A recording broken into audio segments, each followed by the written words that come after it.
Olá, hoje estamos aqui de volta no programa Código de Honra.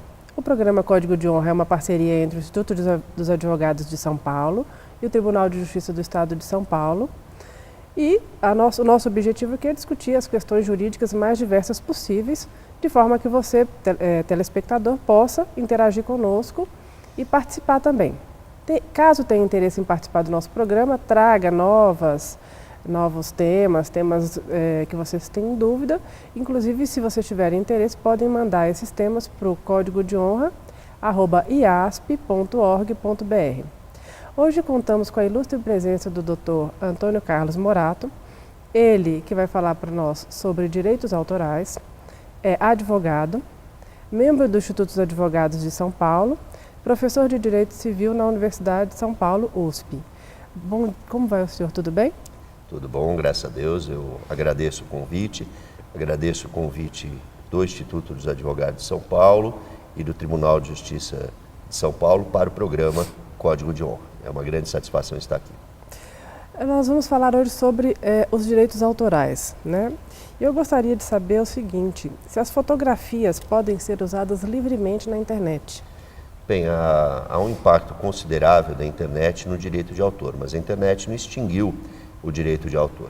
Há uma afirmação bastante conhecida de um professor que foi inclusive o responsável pela implantação dessa disciplina na Universidade de São Paulo, na Faculdade de Direito, o professor Antônio Chaves, no sentido de que o direito acompanha a tecnologia, ou em outras palavras, o direito anda a reboque das inovações tecnológicas, não é? Então, se nós imaginarmos o início da internet, a internet comercialmente que no Brasil passou a ser utilizada em 1995, né, nós podemos imaginar que naquele período se pensava que o uso de obras intelectualmente protegidas, fotografias, imagens, né, que são obras audiovisuais, imagens em movimento, obras musicais, era livre. Só que isso não corresponde à realidade. Por quê? Porque é sempre necessária a autorização do autor. E da mesma maneira que em outros ramos do direito civil, direito penal, né, nós tivemos uma influência também, né, no sentido de estabelecer regras para a internet, o direito de autor tem essa mesma necessidade. Logo, as obras fotográficas que são largamente utilizadas sem nenhuma autorização deveriam, em primeiro lugar, respeitar o que se chama de direito moral de autor. Então existe o direito de autor na obra fotográfica, o direito do fotógrafo que tirou a fotografia, isso está no artigo 24, inciso 2º da Lei de Direitos Autorais, e também os direitos patrimoniais de autor, que estão previstos no artigo 29, inciso 1º, no qual é necessária a autorização para utilização total ou parcial da obra. E qual seria a distinção entre o domínio público e o domínio privado de um direito desses? É muito importante estabelecer essa distinção, porque as obras em domínio privado só podem ser utilizadas mediante autorização, tal como eu falei agora em relação à obra fotográfica. Já as obras em domínio público podem ser livremente utilizadas. Qual a regra que se utiliza? Nós temos internacionalmente uma previsão na Convenção de Berna, que é a convenção elaborada em 1886, que no início previa um prazo de proteção de 50 anos após o falecimento do autor. Esse é o prazo mínimo. O Brasil já teve proteção por tal lapso temporal, posteriormente ampliou para 60 anos, esse era o prazo previsto na Lei de Direitos Autorais anterior, na 5988 de 73, e atualmente nós temos uma proteção por 70 anos, isso está no artigo 41 da Lei 9.610, que é a Lei de Direitos Autorais em vigor. Esse prazo é contado a partir de 1º de janeiro do ano seguinte ao falecimento do autor, e essa proteção ela é destinada aos sucessores, seja na sucessão testamentária, seja na ordem de vocação hereditária do Código Civil, artigo 1829. No entanto, se não existirem herdeiros, vamos imaginar que o autor não tem filhos, não tem ascendentes, não deixou nenhum testamento, a obra cai em domínio público no momento da sua morte, ela já pode ser utilizada livremente. E é isso que eu ia te perguntar, como uma obra se torna de domínio público? Isso é, na verdade, válido para qualquer obra. É um marco legal estabelecido nacionalmente, como eu falei, no artigo 41 da Lei de Direitos Autorais. Existem algumas exceções. Por exemplo, se nós tivermos a chamada obra em coautoria, porque a obra é elaborada por 2 ou mais autores, o que ocorre? Se nós tivermos, por exemplo, 3 autores, vamos imaginar que um autor faleceu sem filhos, né? Então, numa situação normal, ingressaria em domínio público. Mas quando a obra é em coautoria, esse direito é acrescido pelos 2 outros autores, e vamos imaginar que também um segundo autor venha a falecer, e daí o último autor, o prazo da obra é contado a partir do falecimento do último autor. Isso particularmente é importante. Dou um exemplo prático, o que ocorreu com o Noel Rosa. Normalmente se afirma o seguinte: o Noel Rosa faleceu muito jovem e as obras entraram em domínio público recentemente. Só que o que se tem que analisar?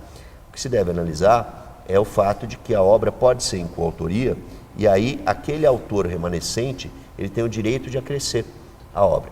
E aí o prazo para o domínio público é contado do falecimento do último coautor, né? Então é importante observar que existem prazos distintos para a contagem. Por exemplo, obra audiovisual, obra fotográfica, é contado 70 anos a partir do ano seguinte à divulgação da obra. 1º de janeiro do ano seguinte à divulgação da obra. Então, de uma maneira geral, utiliza-se 41.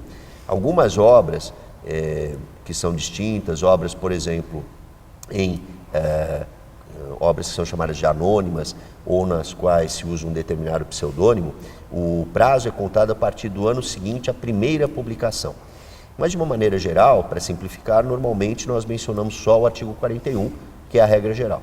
Doutor Antônio Carlos, me fala uma coisa: quais as obras são as obras protegidas pelos direitos autorais e quais as obras não são protegidas pelos direitos autorais? Bom, de uma maneira geral, nós temos essa previsão no artigo 7º da Lei de Direitos Autorais.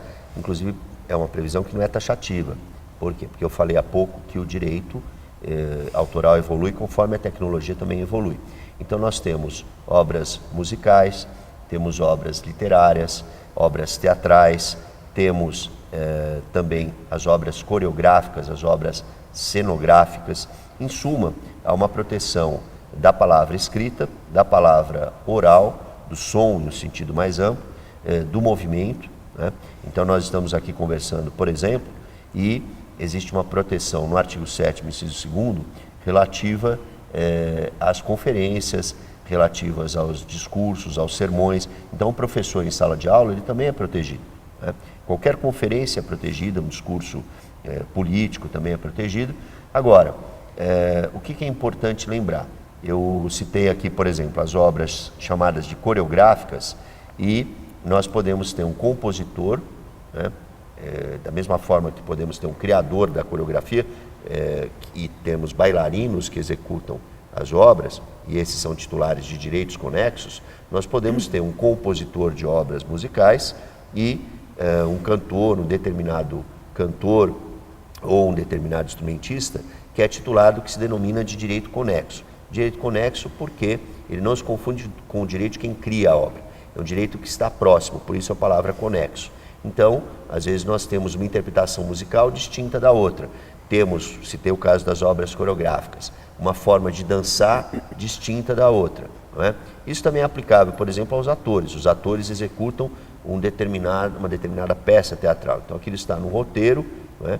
E aí existem os diálogos. Já as obras não protegidas estão no artigo 8º.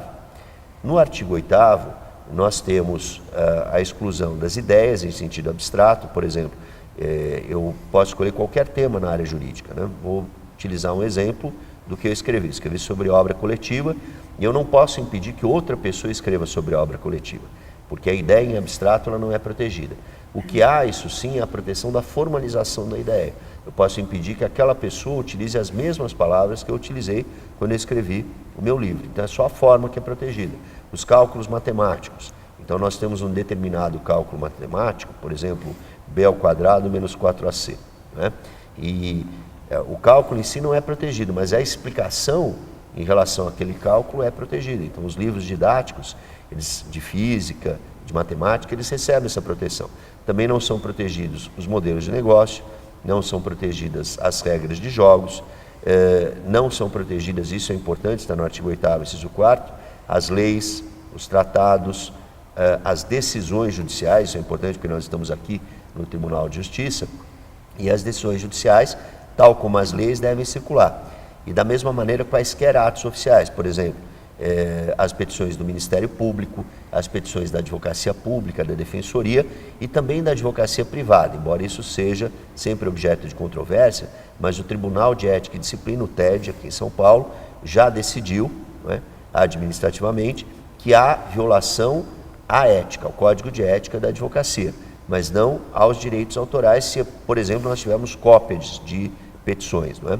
Então isso é muito importante porque nós chamamos o artigo 8º, que envolve obras não protegidas, de exceções aos direitos autorais, ou seja, eles não recebem proteção alguma do ordenamento jurídico brasileiro. É distinto, por exemplo, de algo que envolve o que se chama de limitações, não é? Que ainda nós talvez temos condição de discutir. Eu quero muito lhe perguntar sobre as limitações, mas nós vamos por um breve intervalo aqui no Código de Honra. Fique aí conosco que você vai escutar um pouco mais sobre o Dr. Antônio Carlos Morato, falando sobre direitos autorais.